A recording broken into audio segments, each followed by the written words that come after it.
Welcome back to the energy conversion lectures. In this lecture, I will review and discuss another important relationship in magnetic circuit analysis and design. This relationship is the BH relationship.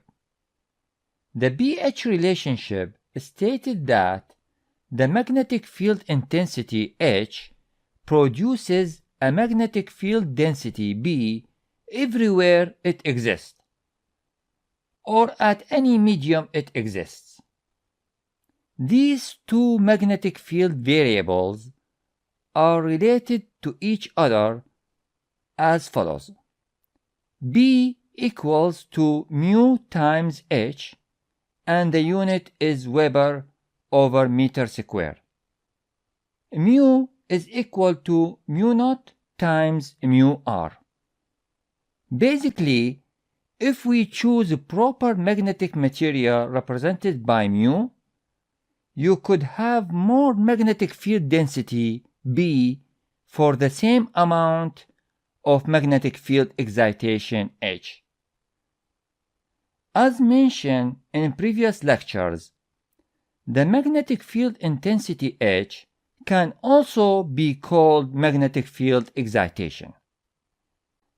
Mu is defined as a characteristic of the medium, and it is called permeability of the medium. Permeability can also be defined as the influence of the material on the magnetic field. Basically, if the material has high permeability, means that the material has low reluctance to the magnetic field. In other words, the permeability mu is inversely proportional to the reluctance of the material. For example, if permeability is high, the reluctance is low. You can think about the reluctance as a resistance to the flow of magnetic field. Mu naught is defined as a permeability of the free space, and it is equal to 4 times pi times 10 to the power minus 7, and the unit is Henry over meter. Mu r is defined as a relative permeability of the medium. For instance, mu r of the free space is equal to unity, and mu r of the material used in electrical machines varies in the range between 2000 to 6000. The large value of mu r implies that a small electric current can produce a large amount of magnetic field density in the machine. Let's study and see how the BH relationship behaves in case of different materials.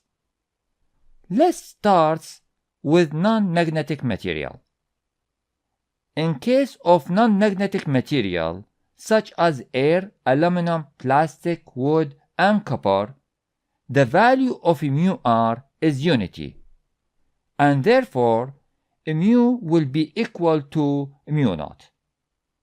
And the magnetic field density B will be equal to mu naught times H, and the unit is Weber over meter square. Now let's derive the BH relationship for a magnetic circuit that consists of winding and core as shown. First, let's apply Ampere's law to this magnetic circuit as follows. Basically, this equation shows that the total ampere turns Ni is equal to the air gap ampere turns SG-LG plus the magnetic material ampere turns HC-LC. For more details, please review Ampere's law lecture. Now, let's assume that ampere turns of the air gap HG-LG is much higher than the ampere turns of the magnetic material HClC. This is a valid assumption, and we will learn more about it later during the air gap lecture. Based on this assumption, HClC can be ignored, and the Ampere's law for the magnetic circuit can be simplified as follows. By arranging this equation, the magnetic field intensity Hg will be equal to Ni over Lg, and the unit is ampere turns over meter. By substituting equation 2 into equation 1, the magnetic field density B will be equal to mu Ni over Lg, and this will equal to mu naught Ni over Lg, and the unit is Weber over meter square.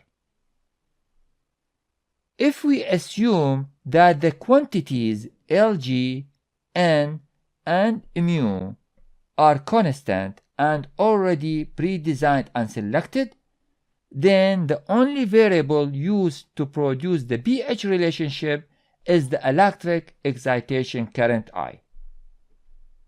The current I is called the magnetizing current.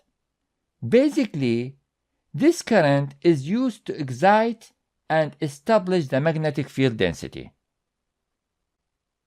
By using equations 2 and 3, the pH relationship can be drawn as follows.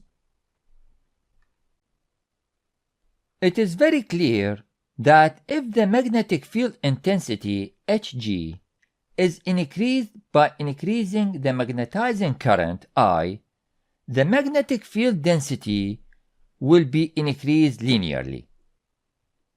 The slope or the angle of this linear relationship is equal to the permeability of the air mu naught. Let's move on to the magnetic material case. In case of a magnetic material such as iron, cobalt, nickel, steel, and ferrite, the value of the relative permeability μr of the magnetic materials varies from several hundreds to several thousands. Therefore, the magnetic field density B will be equal to mu naught times mu r times h, and the unit is Weber over meter square.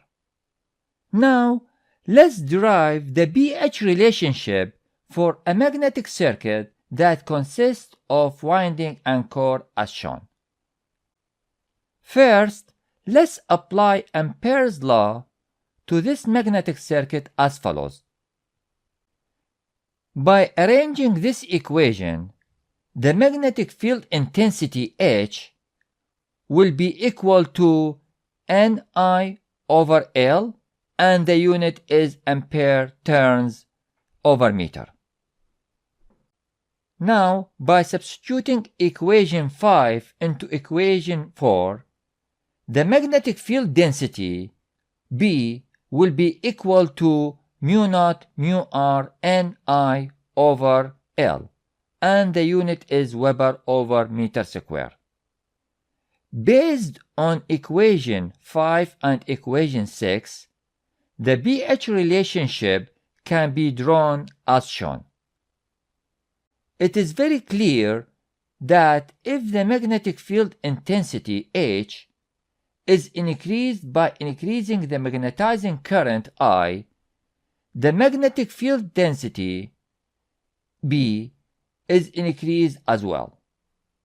This pH curve is called the magnetization curve.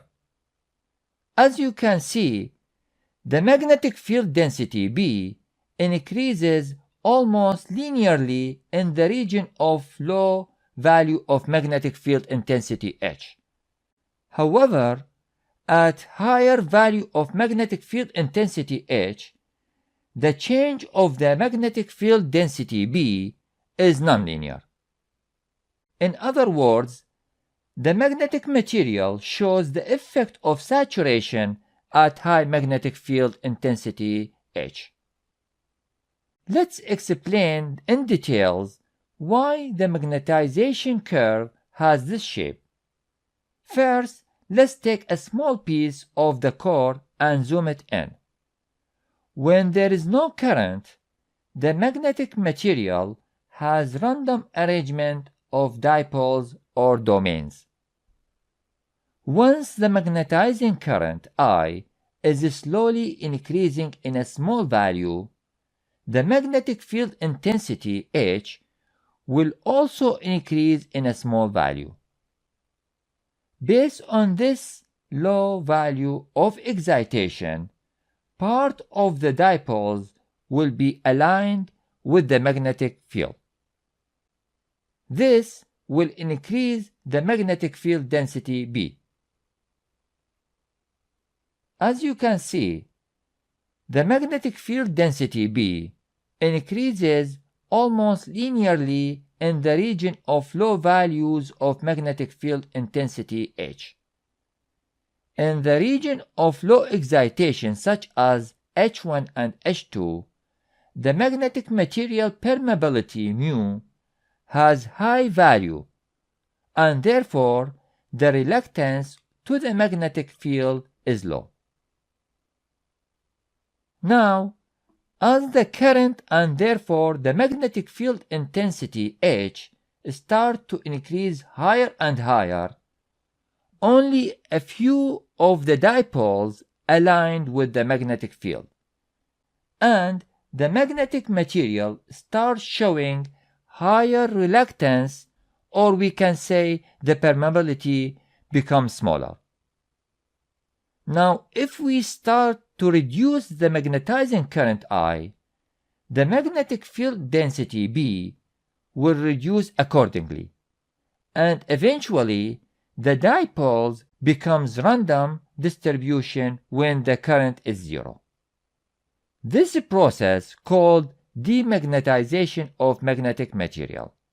In other words, the process of forcing the aligned dipoles of the magnetic material to be unaligned is called demagnetization. If we apply negative current, the magnetic material dipoles will be aligned in opposite direction until it reaches the saturation, but in opposite direction. Basically, the negative side is just equivalent to the concept of what I explained in the positive side, but in opposite direction. You probably got bored from all the equations and the mathematical formulas. Therefore, let's talk about information that you need to always remember. Assume we have a motor controlling a mechanical load as shown. The motor converts the electrical energy into rotating mechanical energy only after storing some energy as a magnetic field. This stored energy is represented by the shaded area of the magnetization curve. The magnetizing current I is used to establish the magnetic field. Now, we need to focus on this point. The total current drawn by the motor is divided into two parts: the magnetizing current I and the load current. The magnetizing current is required to establish the magnetic field, and the load current will be converted to mechanical energy to support the load. The magnetizing current is usually between 5 to 20% of the machine total current, depending on the type and size of the machine. Designing the magnetizing curve is an important part during the design of any rotating electrical machine or transformer. Usually, any designer trying to keep the operating points within the linear region of the magnetization curve or a little bit further to avoid any unnecessary loss and keep high efficiency design. In other words, we need to avoid the nonlinear or the saturation region of the magnetization curve because it requires too much current to achieve only a small amount of magnetic field density. Another important note to mention here is that if we apply an AC source to a magnetic circuit, the full cycle or the positive and negative sides of the magnetization curve will be repeated 60 times per second in case of 60 Hz system and 50 times per second in case of 50 Hz system. Let's conclude this lecture at this point and we'll continue in the next lecture. Thanks for listening. I am Ihsan Al-Nabi and it was a pleasure sharing this lecture with you. Thank you.